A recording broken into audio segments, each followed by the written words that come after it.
Hey guys, Steph Mischuk with killerphp.com, killersites.com. In this video blog, I'm going to go over a few points about social media marketing or using social networks to promote your business.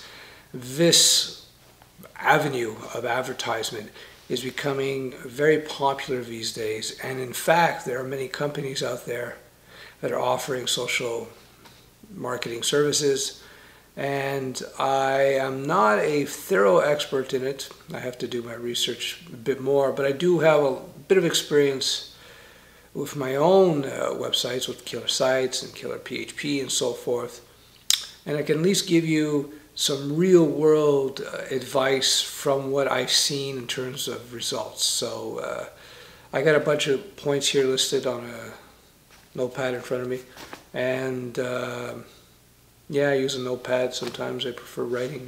I'm a nerd, I like typing, but I prefer writing sometimes. Anyway, so let me go over a few points.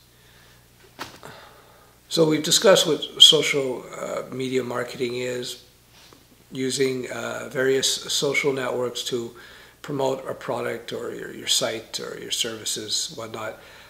So you got the big ones. You got Facebook, Twitter. People think of those two right away, and then maybe LinkedIn, and then there's, of course, there's YouTube. What other ones? Stumble Upon, Google Plus is a new one, and they're all social networks I just mentioned, but each one has their own specialization, if you will. So for instance, Facebook is really about people connecting with friends and posting photos and playing games. LinkedIn is much more about business contacts. YouTube is sort of a free-for-all because it's a lot of people don't think of it as a social network, I guess, these days, but it is a social community where video is the medium of communication as opposed to image posting and so forth. But it's very large, and there's a lot of, you set up your YouTube channel, and then you can upload all kinds of videos that you want, and so it's quite. It is social networking. It's in a sense, you can make friends and subscribe to friends, and so it is very much that. But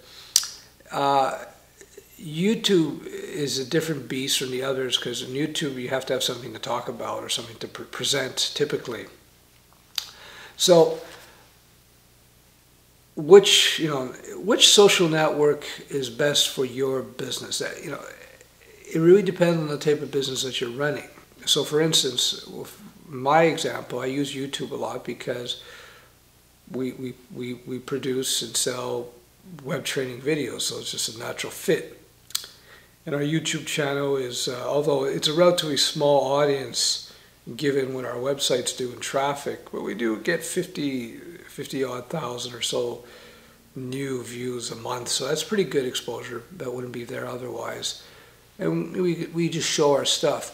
So you might find YouTube as an advertising avenue. Think of it as putting your stuff on a network, on a TV station.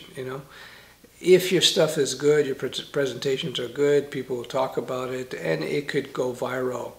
Not that that's happened to me, but there is an audience, a big audience that YouTube delivers. So it's something really worth pursuing, especially if you're in a type of business where there's something visual you can show. So if you're a carpenter who builds furniture, or you do massage or some athletic thing, if you can demonstrate a skill or a result of your skill, YouTube's a great way to go.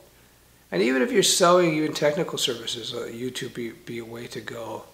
And I advise people nowadays to use YouTube if they want to embed video in their site, to use YouTube. I was against it in the past, but the tools now that YouTube provides, where you can have HD video and detailed tracking of statistics and so on, you might as well use it, because when you embed videos directly in your site, whether it be MP4s or whatnot, unless you've got a media server and so forth, you don't get all the detailed tracking and all the data that you get with YouTube. And on top of that, by putting your videos up on YouTube, you get the added benefit of the social network. You get that potential extra exposure. So, Facebook marketing. Now, a lot of people out there think that Facebook is a great vehicle for advertising and so on, but it's actually not for the most part. I'm sure some people might have success, and that's just an assumption of mine, but from what I've read and from what I can understand about the nature of Facebook, from my own experience, and I'll get into that in a second, I don't think for most people Facebook is really a good place to want to invest too much ad dollars, that's for sure. Simply because of the behavior of the people heading over to Facebook. They are there to interact with their friends, to upload photos, or to check out photos of their friends. They're not actively searching to buy stuff, or for the most part, they're not interested in another message. Their minds are not open. It's, think about Facebook. When you go to Facebook versus going to, say, Google. When you go to Google, you're actively looking for something, and that's why you search, and that's why that's why Google traffic, rather, is worth much, much more than Facebook traffic, because of the nature of the visitor going to each of these sites. You see, Facebook is just a very big and glorified user community. It's a forum, an online forum. There we go. I've been running forums for 8-10 years now, and I can tell you, not that huge forums, but I can tell you that forum traffic is very, very, very unresponsive to monetization. Meaning, people going to forums, they're not going to be clicking on ads or paying attention to ads. It's just not the nature of that traffic. It's very unproductive traffic. And that's why you see the amount of profit that Facebook makes on a per user basis is really crappy. So, and as further evidence to my thinking, if you look recently, some big name advertisers, I don't know if it's J.C. Penney and others, they're actually pulling their Facebook campaigns, or at least severely reducing them, because they've seen no effect. They're not really. It's not really an effective environment for advertising. Again, it's because Facebook is really a forum, just a forum, old forum software refangled with some social features built in. And I'm not taking away, but I don't think it's really an effective place to put a lot of effort in terms of online marketing, unless you're really willing to spend a lot of time building a brand, or your brand is based on a personality. Like if you're like, an Oprah, or I don't know, an Amy Winehouse or something, where you just want to connect with your fans, in that regard, yeah, maybe. But if you're somebody selling some random services, or you make furniture or something, or Facebook is useless. Twitter, again, Twitter is another social network you have to consider. But again, Twitter is all about immediate news, something happening. So unless you have a type of business where things happening has an impact, then I'm not sure how effective Twitter will be. So, again, if you make furniture, or you're a dog groomer, or you sell catering services or something, I'm not sure how good Twitter would be, because I don't know if anybody's going to care whether or not you're grooming a dog today or something, or you're making a new piece of furniture. If you're an artist, again, I'll go back to Amy Winehouse. Of course, she's dead, but anyways, assuming you're alive and you sell music or something, Twitter might be interesting, because then people might be interested if you're putting out new songs or whatnot. Twitter might be more useful for me, although I haven't really used it so much. I got a small Twitter feed, but maybe people might be interested in my a new video course we put out, or a new Vblog or something. So that has its use. But yeah, so when you're looking at the social networks, people get excited about things. Oh, social networks, and they get into it. But you got to really think about it. Calm down. What's the reality of the situation here? And we'll see what happens. It kind of reminds me when the iPhone App Store first came out, and everybody went nuts. Now, initially, yes, it was a good time to get in, like anything new, because there's, if you're one of the first apps out there, you got attention that you wouldn't have gotten otherwise. And some people, very few people made a lot of money. And you hear about these stories about this kid or that person made a huge amount of money, but they're very rare. It's like hearing about the guy who wins the lottery and then rushing out to buy a whole bunch of lottery tickets. It's very difficult, especially now that market is very well established. You have to, I'm not saying don't produce an app for the iPhone or the iPad, not at all, or Android, but you have to understand that there's a lot of competition.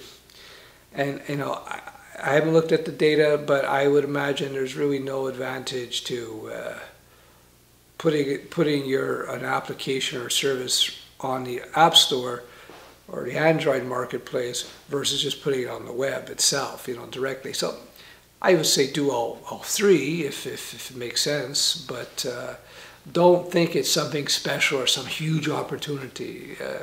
It's not. It's an opportunity, but I don't think it goes much beyond that.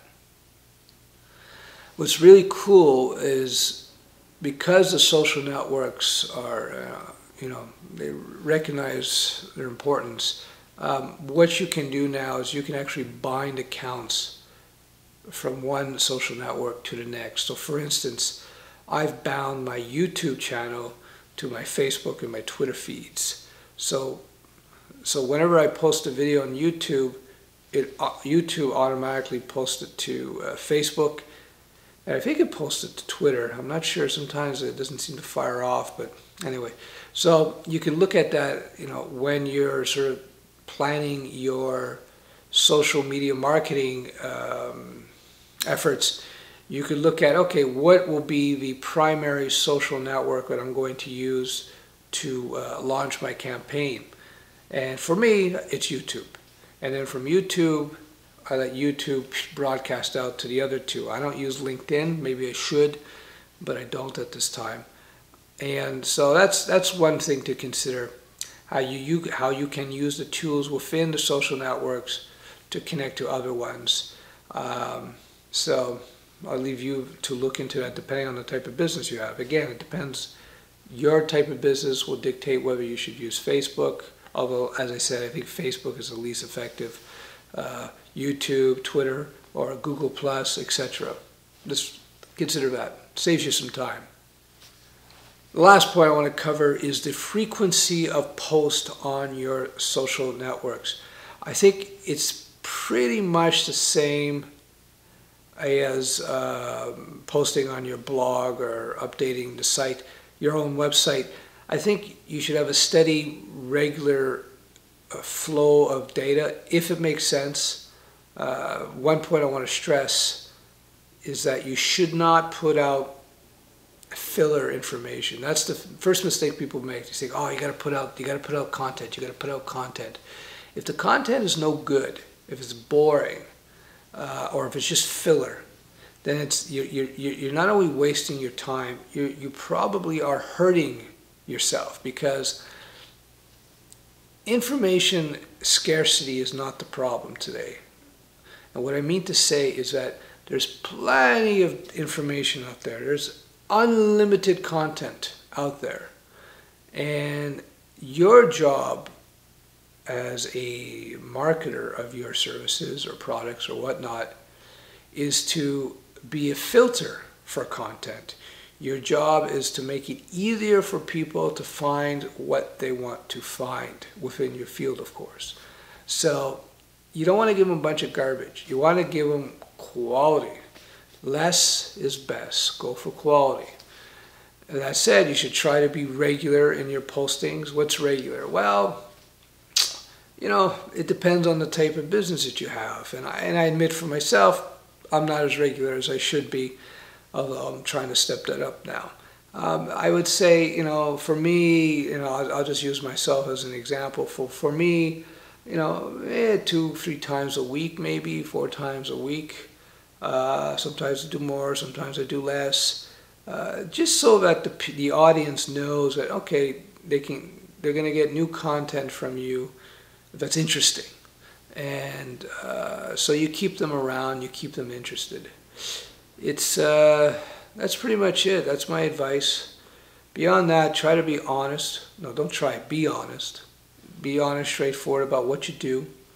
And these days, unless you have something totally unique, some unique technology nobody has, like the iPhone was at one time, or the iPad, it's about establishing trust with people, your audience, with people who know you. And they come to know you, and if they like you and they trust what you do and they like what you do, they may give you their business. And if they don't, then there you go. So I just say, be honest what you do. Try not to overload them with unnecessary, useless information. So anyway, that's it. With that in mind, those are my basic social media marketing tips. And once I have time, once I finish my move and we got some new projects we're finishing up, I think I will put out a more serious series on this, based on my own experiences. There's a lot of stuff I'm not talking about right now. Not that, I'm trying to be secret. It's just, I have to organize it better. So that's it. That's my Vblog. I hope I didn't ramble too long. Thank you.